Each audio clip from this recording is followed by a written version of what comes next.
Tiago, servo de Deus e do Senhor Jesus Cristo, as 12 tribos que se encontram na dispersão, saudações. Meus irmãos, tende por motivo de toda alegria o passarde por várias provações, sabendo que a provação da vossa fé, uma vez confirmada, produz perseverança. Ora, a perseverança deve ter ação completa, para que sejais perfeitos e íntegros, e nada deficientes. Se, porém, algum de vós necessita de sabedoria, peça a Deus, que a todos dá liberalmente, e nada lhe se impropera, e ser-lhe-á concedida. Peça, porém, com fé, e em nada duvidando, pois o que duvida é semelhante à onda do mar, impelida e agitada pelo vento. Não suponha esse homem que alcançará do Senhor alguma coisa. Homem de ânimo dobre, inconstante em todos os seus caminhos. O irmão, porém, de condição humilde, glorie-se na sua dignidade, e o rico na sua insignificância, porque ele passará como a flor da erva, porque o sol se levanta com seu ardente calor, e a erva seca, e a sua flor cai, e desaparece a formosura do seu aspecto. Assim também se murchará o rico nos seus caminhos. Bem-aventurado o homem que suporta com perseverança a provação, porque depois de ter sido aprovado, receberá a coroa da vida, o qual o Senhor prometeu aos que o amam. Ninguém ao ser tentado diga, sou tentado por Deus, porque Deus não pode ser tentado pelo mal, e Ele mesmo ninguém tenta. Ao contrário, cada um é tentado pela sua própria cobiça, quando esta o atrai e seduz. Então a cobiça, depois de haver concebido, dá à luz o pecado, e o pecado, uma vez consumado, gera a morte. Não vos enganeis, meus amados irmãos, toda boa dádiva e todo dom perfeito são lá do alto, descendo do Pai das luzes, em quem não pode existir variação ou sombra de mudança, pois, segundo o seu querer, Ele nos gerou pela palavra da verdade, para que fôssemos como as primícias de suas criaturas. Ele começa a carta dizendo Tiago, a primeira palavra do livro é Tiago, servo do Senhor Jesus Cristo. Existem alguns Tiagos na Bíblia, existe o Tiago, pai de Judas, é Tiago, o pai de Judas, que foi um dos apóstolos, mas dificilmente esse Tiago teria escrito essa carta, porque esse Tiago já era mais de idade. Tinha também o Tiago, irmão de João, o filho de Zebedeu. Esse também dificilmente escreveu, porque ele foi martirizado, ainda por ordem de Herodes Agripa. Existe também o Tiago, filho de Alfeu. Esse era um apóstolo, mas esse também dificilmente teria escrito a carta, porque ele era um apóstolo. E a carta não diz nada disso, não se refere a isso. O que indica mesmo é que o Tiago que escreveu essa carta foi o irmão de Jesus. Ele foi líder lá da igreja de Jerusalém. A gente tem alguns textos aqui, eu não vou citar todos esses textos, mas ele acreditou em Cristo, ele creu em Cristo após a ressurreição e a aparição de Jesus, que apareceu para ele. Ele estava entre os que aguardavam a vinda, lá em Atos 1,14, do Espírito Santo. Ele exerceu um papel de liderança na igreja no Concílio de Jerusalém, e a tradição passou a considerá-lo como um homem justo. Tem um apelido dele que é Joelho de Melo, porque ele era reconhecido como um homem de oração. Esse Tiago, irmão do Senhor, irmão de Jesus, é por parte de Maria, esse Tiago que escreveu a carta. Só que esse Tiago, ele foi apedrejado no ano 62 depois de Cristo. E muito provavelmente, por tudo isso que eu falei aqui, ele escreveu essa carta ainda no concílio de Atos 15. Atos 15 teve um concílio, e Tiago que liderou esse concílio, e pelo que foi conversado nesse concílio, ele escreveu essa carta antes. Se isso for assim, o ano era mais ou menos de 49 depois de Jesus. Isso indica que essa foi a primeira carta do Novo Testamento. Essa foi a primeira circular. Ele escreve para os judeus que estavam dispersos, e provavelmente para os judeus que estavam dispersos na dispersão que houve na perseguição da morte do outro Tiago. o Tiago de Zebedeu, irmão de João. Esse Tiago, irmão de Jesus, ele se converteu depois que Jesus morreu e ele esperou o Espírito Santo, viu Jesus ressurreto, esperou o Espírito Santo e se tornou o líder da igreja em Jerusalém e escreveu essa primeira carta. Houve uma perseguição, muitos judeus se espalharam. Lembra que naquela época também houve uma fome muito grande. Havia naquela igreja pessoas com muitas dificuldades, muitos pobres, viúvas, órfãos, e ele escreveu essa carta para dar algumas orientações. Só que essa carta, eu vou falar mais adiante sobre ela. Essa carta, ela fala muito sobre prova, sobre ser aprovado. Nós podemos identificar mais ou menos, de uma maneira rápida, 7 provas que tem nessa carta. Mas são provas que identificam o verdadeiro cristão na época. Ele escreveu essa carta exatamente para animar aqueles judeus que estavam dispersos e foram dispersos, espalhados, para que esses judeus pudessem passar por essas provas, mas também para que a igreja identificasse os verdadeiros cristãos. Irmãos, era o ano 49. Não tinha assim, o que Tiago vai escrever nessa carta tinha muito do ensino de Jesus. Muito da carta fala de mensagens que a gente relaciona diretamente ao Sermão do Monte. Então, era o que Tiago tinha. Agora, imagina você pegar uma carta que foi escrita naquela igreja de Atos, na igreja primitiva mesmo, de Atos, que a gente tanto fala, Atos capítulo 2, né, que eles perseveravam na doutrina dos apóstolos, na comunhão, do partir do pão e das orações. Aqueles irmãos que estavam dedicando a sua vida, mas no começo da vida cristã, da vida da igreja, ele vai falar muito sobre, por exemplo, riqueza e pobreza. Ele vai orientar os ricos, ele vai orientar os pobres, mas ele vai principalmente falar para que aqueles irmãos que estavam passando por dificuldade perseverassem firmes. Ele vai indicar isso. A palavra dóquimos, que é a palavra que a gente vai dar nome a essa nova série do livro de Tiago, que são exposições do livro de Tiago. Dóquimos significa aprovados. Significa aquela pessoa que depois de passar por uma prova, ela resiste, ela continua firme, ela passou por um teste e ela foi aprovada. É assim como a carta de Tiago diz muito sobre as provações, a gente vai ver algumas respostas adequadas a essas provas da vida real, A mensagem do livro, e essa mensagem eu estou tirando de um livro do Carlos Oswaldo, porque não sou só eu que vou pregar sobre Tiago, também o Jonas e o Rafa vai pregar, e a gente pregou um livro que desse um mínimo de esboço, assim, né, que desse um norte para a gente chegar numa direção única do que a gente vai falar. E o Carlos Oswaldo, ele sugere que o livro tenha esse foco, respostas adequadas às provas que a vida real confronta o cristianismo e indicam uma fé madura e aprovada. Então, essas respostas às provas que a vida real apresenta, elas indicam uma fé madura, só que as respostas quem dá são a gente. Então, nesse início aqui, nesses primeiros capítulos, eu queria falar isso, que a primeira prova, lembram? Nós vamos falar mais ou menos sobre 7 provas. Hoje, a gente vai falar da primeira prova, a prova das provações. As provações, elas também são uma prova. Hoje a gente vai falar sobre isso. A gente leu ali o capítulo 1, versículo de 1 a 18.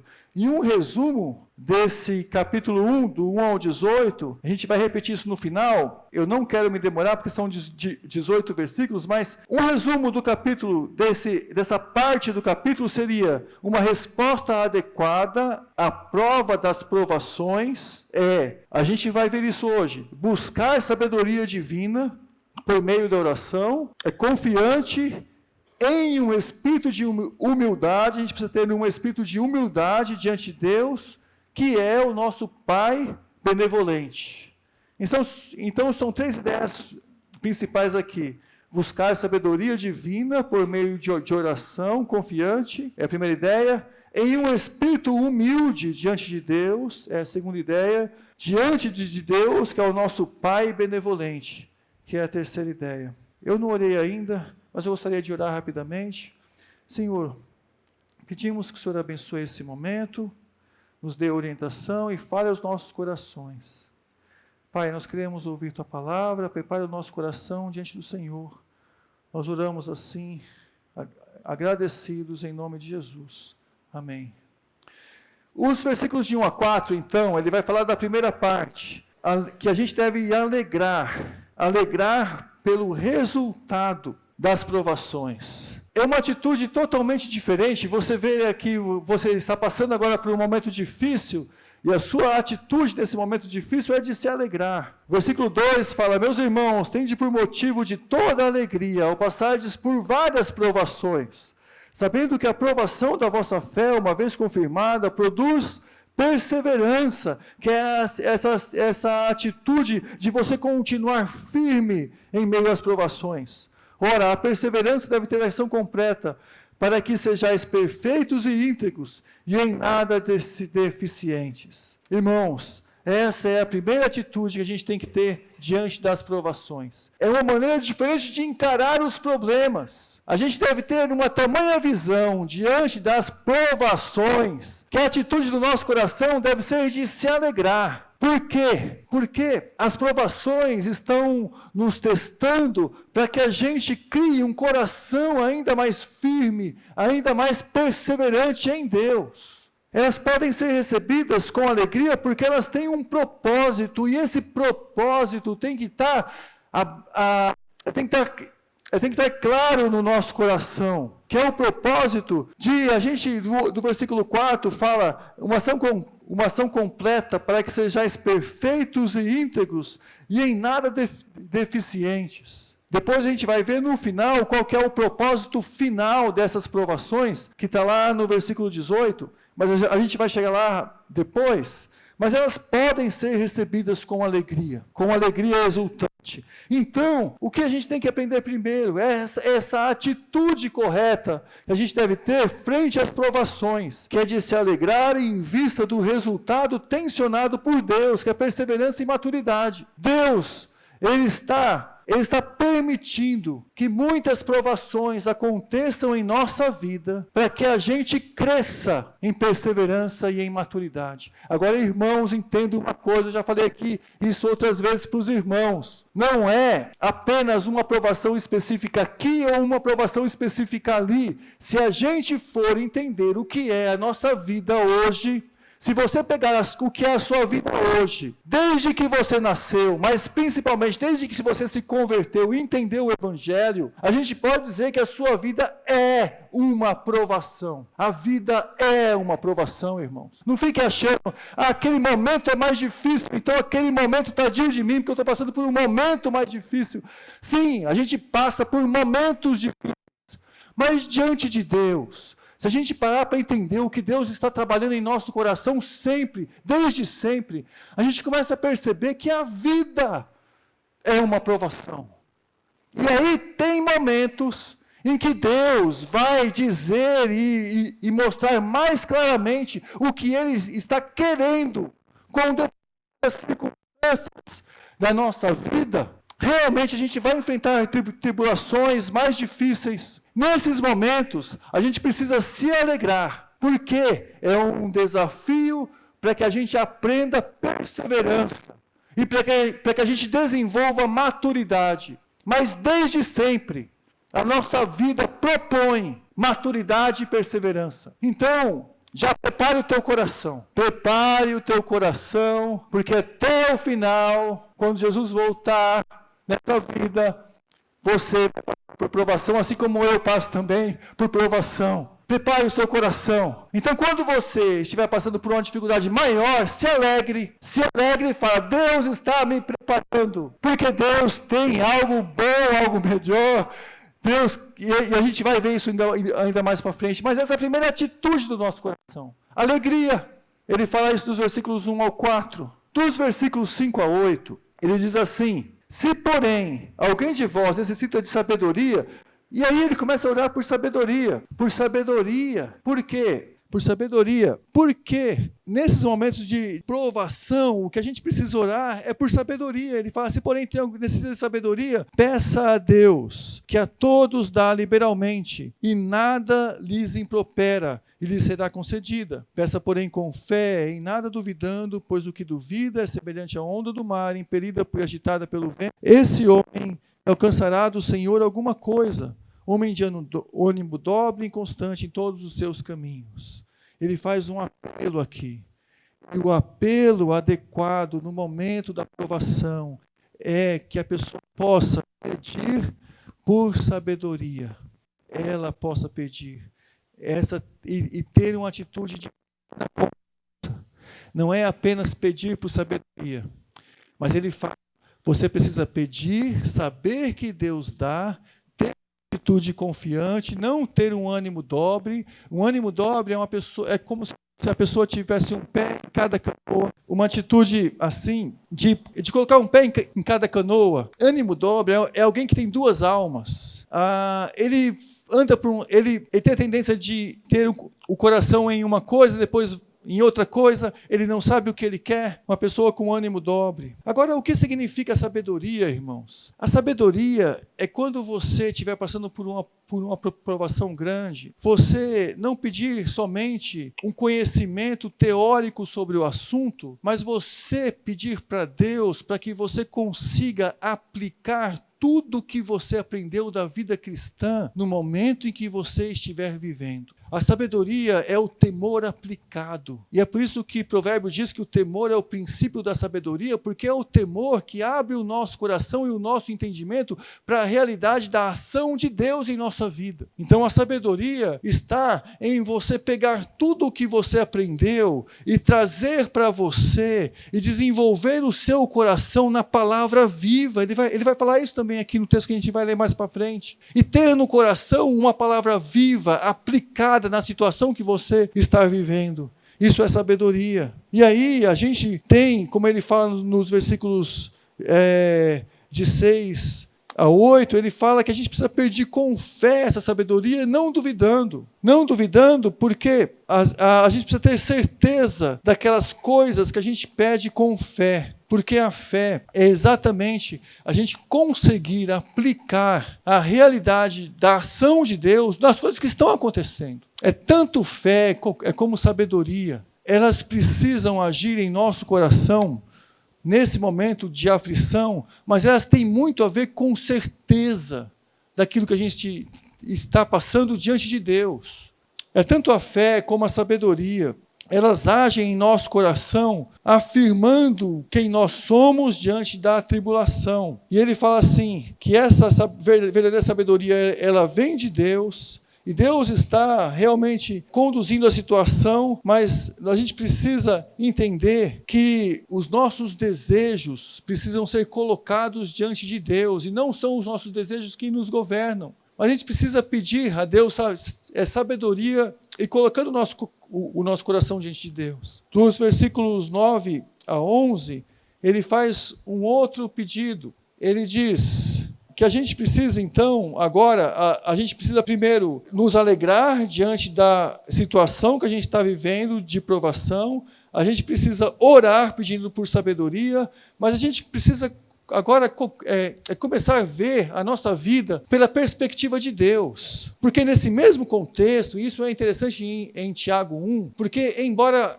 pareça que os assuntos mudem, os assuntos ainda por trás desses versículos ainda é a provação e Deus nos conduzindo em meio à provação. Ele fala assim, nos versículos 9 a 11, irmãos, porém de condição humilde, glorie na sua dignidade, e o rico na sua insignificância, porque ele passará como a flor da erva, porque o sol se levanta com o seu ardente calor, e a erva seca e a sua flor cai, e desaparece a formosura nos seus aspectos, assim também se murchará o rico em seus caminhos.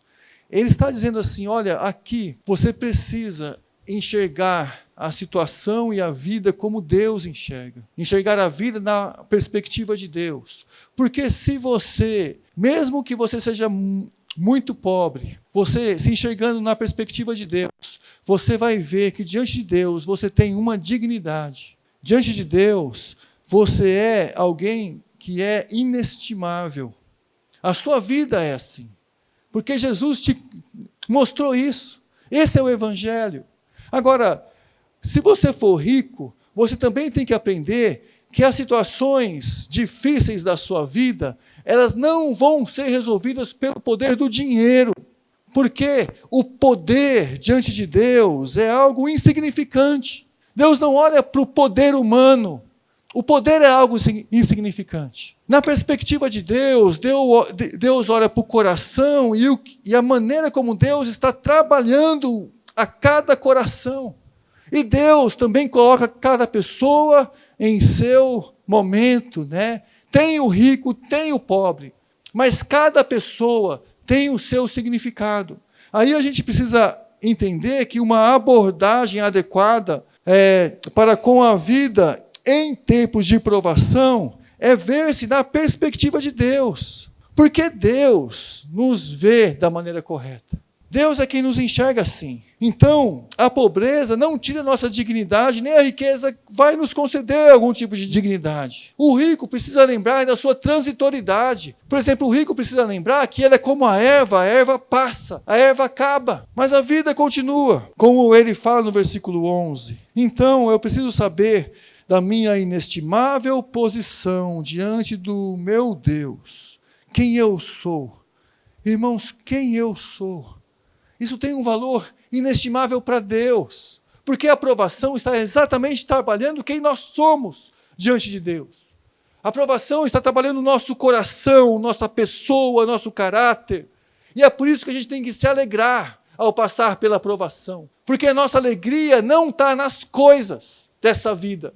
A nossa alegria está no desenvolvimento da maturidade, do ser que nós somos, do encontro que nós temos com Deus. Aí deve estar a nossa alegria. A sabedoria está em pedir, Deus, dê-me sabedoria, dê-me discernimento das situações, mas que eu possa aplicar esse caráter na minha vida, nas minhas atitudes. Isso é sabedoria. Isso também é fé.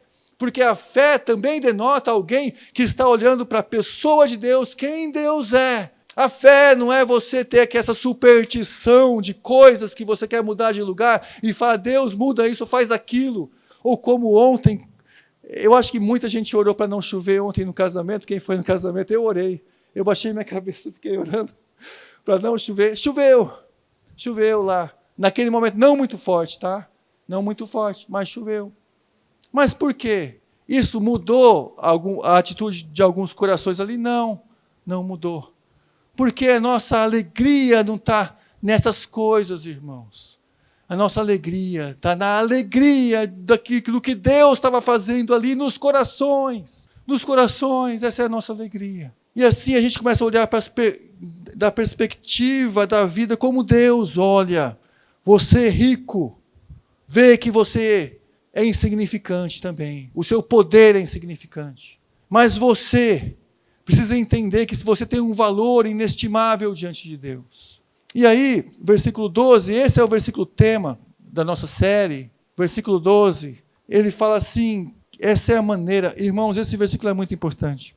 Porque diante da tribulação, eu não sei o que você está passando, você deve já estar pensando muitas coisas aí que você está passando, ou tribulações que você está passando, mas esse versículo mostra o que Deus quer produzir em nós. E como nós vamos ser aprovados diante de Deus. O versículo diz, bem-aventurado o homem que suporta com perseverança a provação. E aqui provação tem essa ideia. Ainda, bom, eu vou explicar depois, mas porque depois de ser aprovado aqui tem essa ideia de passar por um teste e ser aprovado. Dóquimos, aprovado, porque depois de ser dóquimos, aprovado, receberá a coroa da vida, a qual o Senhor prometeu aos que o amam. E eu poderia dizer aqui coroa da vida, ou eu poderia dizer a vida que é uma coroa. A coroa da vida, porque Deus vai ensinando a vida A coroa da vida porque as pessoas que estão passando por provação e têm essa perspectiva a mais de ver Deus agindo na sua vida, essas pessoas que têm um coração que amam a Deus, essas pessoas desfrutam a vida, elas lutam pela vida, elas amam a vida. E o que é a vida aqui? A vida é a revelação de Deus, desse Deus. O grau de desfrute do amor de Deus, irmãos, é o grau de desfrute que a gente começa a aprender a valorizar em quem nós somos, na vida que temos. É a vida. Bem-aventurado o homem que suporta com perseverança a aprovação, porque depois de ter sido aprovado, receberá a coroa da vida, a qual o Senhor guardará aqueles que o amam. Deus está olhando para a gente dessa forma. A vida é uma provação. A vida aqui na terra é uma provação agora.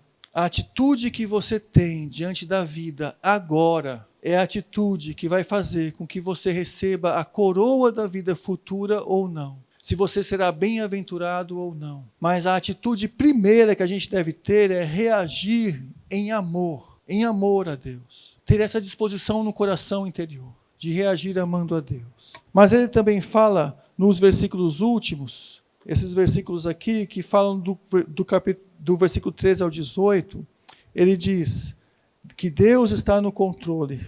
Deus está no controle, e aqui eu quero dividir em 3 partes. A primeira parte é o versículo 13, que diz: ninguém ao ser tentado, diga, sou tentado por Deus, porque Deus não pode ser tentado pelo mal, e ele a ninguém tenta.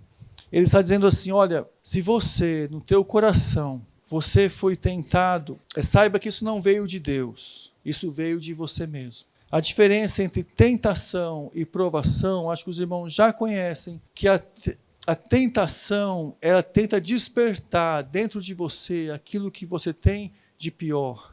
A tentação, como ele vai dizer nos versículos seguintes, ela olha o mal e ela cobiça o mal. A provação, ela desperta em nós o que a gente tem de melhor. Ela olha o bem e deseja o bem.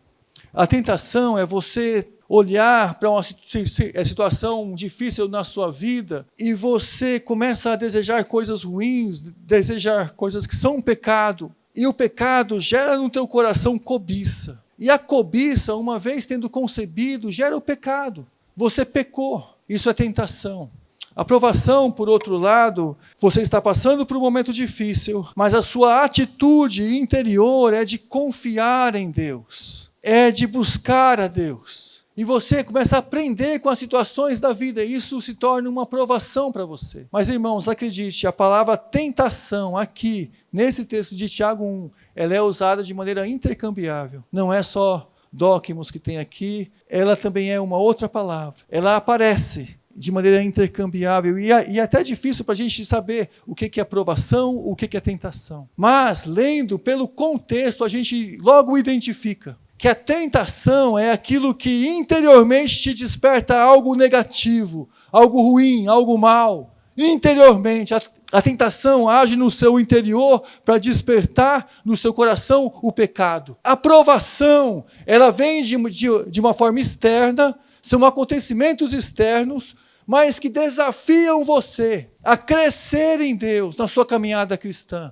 Isso é uma provação. Dóquimos, ou aquele que é aprovado, é aquela pessoa que encara que a vida inteira é uma grande provação, mas que no seu coração ele ama a Deus. E ele enfrenta a vida, olha para a vida, para as provações da vida, com a atitude no coração de agradar a Deus e de viver para Deus. Então, quando ele passa por um momento difícil, ele vai se alegrar com aquela dificuldade, porque o coração dele está cheio da disposição de agradar a Deus. O crente carnal, ele deixa o seu coração seguir caminhos onde o pecado, onde a cobiça vai ganhando lugar, onde os valores do mundo vai seduzindo, como ele fala no versículo seguinte, vai seduzindo, vai agradando, e de repente ele decide pelo mal, porque foi tentado.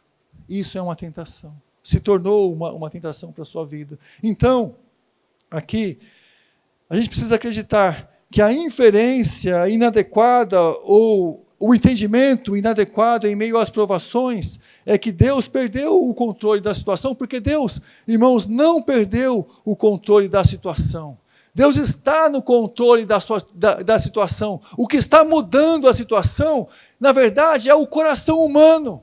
É a maneira como o coração humano olha para as provações. É o coração humano que é propenso a todo tipo de tentação. É aberto a todo tipo de tentação. E no versículo seguinte, o 14, ele fala: ninguém ao ser tentado diga eu sou tentado por Deus, porque Deus. Esse é o 13. O 14 fala: então a cobiça. Depois que a pessoa foi tentada. O 14, ao contrário, cada um é tentado pela sua própria cobiça, quando ela o atrai e o seduz. Então a cobiça, depois de haver concebido, dá a luz ao pecado. E o pecado, uma vez consumado, gera a morte.